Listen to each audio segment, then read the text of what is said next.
MB Sports Radio.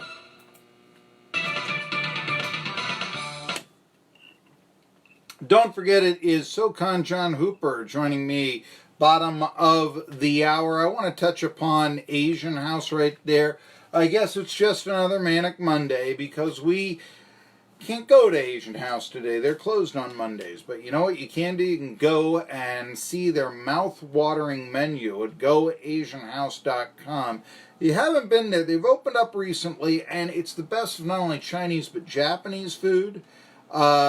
Chinese does dominate the menu, but I've said, think Japanese food for lunch, folks. You want to think about that because I'm telling you, I used to, when I needed energy, I was going to work a long day, I would eat sushi. It was very high protein, and, hey, it doesn't take a whole lot of time to eat either, and all that, but I would eat sushi, and they've got it there at Asian House, so something to look at, as well as sashimi and the Japanese grill, Mongolian grill, that sort of. I know Mongolia is not in Japan, trust me, okay, but, Chinese dishes, what can you say? You heard about the Happy Box. They got the crab ragoon. That's one of the appetizers, the veggies, the rice, and then 20 dishes. Could be anything from lo mein to, what else is it? Sweet and sour chicken, that sort of thing. I tell you what, though, what I really think is you think of Kung Pao chicken, right? What about Kung Pao beef? They got it there. So if you like spicy, man, I mean, come on. Here's something else I like about Asian House, the catering. Now, tomorrow it's the first day of the Appalachian League baseball season. And maybe weather's nice and all that. These yards generally have pretty good parking lots. Maybe you want a tailgate. Well, you bring out the grill and come on. I mean, you can buy a hot dog inside the ballpark and it's going to taste better than what you're going to cook.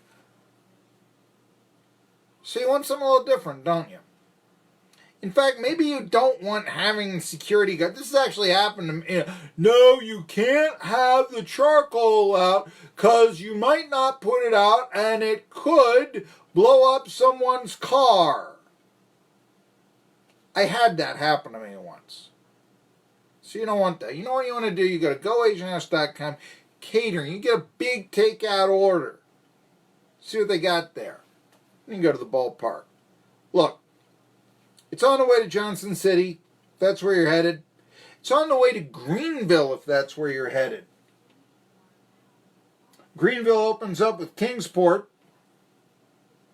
Right down on Market Street. Now, it is in Johnson City. Shops at West Market, But, I mean, yeah, in theoretic, if you were a Reds or a Mets fan and you wanted to see the opener, not in Johnson City, against the Pulaski Yankees, but rather you wanted to see Reds and Mets, then you can pick up the stuff at Asian House and take it down to Pioneer Park. Or yeah, if you're coming from Jonesboro to Johnson City, it's right there too.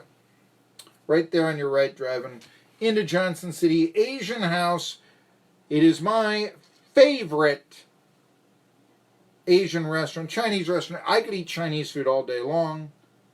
And frankly, like I said, it's something different. It's something that will really go over well. You want to think about them for catering. June means weddings. June means graduations. Yeah, most of the graduations have already happened. Did you eat your Chinese food with them? No? Then go to Asian House. Check them out. Right there, West Market Street. Shops at West Market on the way to Jonesboro coming into Johnson City. All right. So that's your homework assignment. They're closed today, but tomorrow they're open. And the lunch menu starts off, like I said, the lunch menu starts off $5.99. It's not bad. So, and you'd be amazed. Every one of their dishes, right there on goasianhouse.com. All right. You've heard me now speak of the wonderment of their food. As I said, yes, talking a little bit about who is going to be on what Appalachian League roster. And this is one of the reasons why I'm not, real big on the Appalachian League. Now, contrary to popular belief, I do not hate it. But let's just take a look at the Bristol Pirates roster. They've got one infielder. Matt Morrow. Yeah, okay. What can you say about this guy? I mean, he's from Richmond, Indiana and all this. And yeah, Had one at-bat so far this year in the Florida State League and all this. He played last year in the Gulf Coast League at 286. Didn't hit any home runs and 98 at-bats. So it looks like that Matt Morrow will be the Bristol Pirates shortstop. If you want to talk that Benito Santiago is coming back for a second year with the Cardinals. But yeah, here it is. The day before the season, the rosters are skeleton. At best. Skeleton. So, there you have it.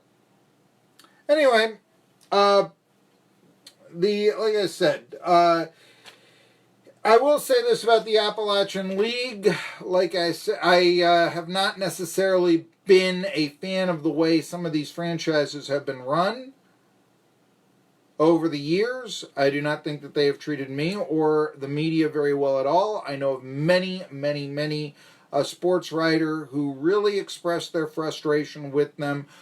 Can recall one time when I was doing the play-by-play of the Appalachian League, there was a just random player selected to do a feature on in the John City Press. It was just randomly selected.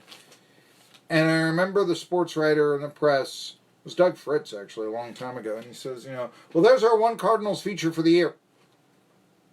I thought, how terrible. There's a vibe. I don't really care about, the local golfer that made a hole-in-one. I'd like to know who the next major leaguer is going to be. And it's just that it's not always that welcoming to media, and therefore, although, yes, Boyd Sports does a wonderful job marketing the dollar tickets, the hot dogs, the bar in left field, and all this, it just is where it's getting to be, it's all about the bar in left field and skeleton roster. Day before the season begins. Then it is not so much about the game. Heck, we knew that. They're giving you a gimmick and extra innings to decide it with a runner at second to begin the 10th. They're making up stupid rules. Well, that's all minor league baseball now. I just would rather have, you could target, hey, probably this prospect coming up from A, number one pick could stay around for a season in Double-A, that sort of thing. And above all, more professionally run. That's the thing. All right, how professionally run will the Southern Conference be? My man John Hooper, SoCon John Hooper, has written a story for Mid-Major Madness about this. He has also written and ranked many of the positions, the lines, the quarterbacks, the receivers, the backs, in the Southern Conference coming up this year. He thinks any one of 7 teams could win the SoCon this year. And he's also been talking about a new way that the SoCon commissioner is talking about possibly scheduling for basketball. We've heard a lot. Mark Adams has been on this show. Tri-City Sports Now. SoCon John Hooper joins me after this.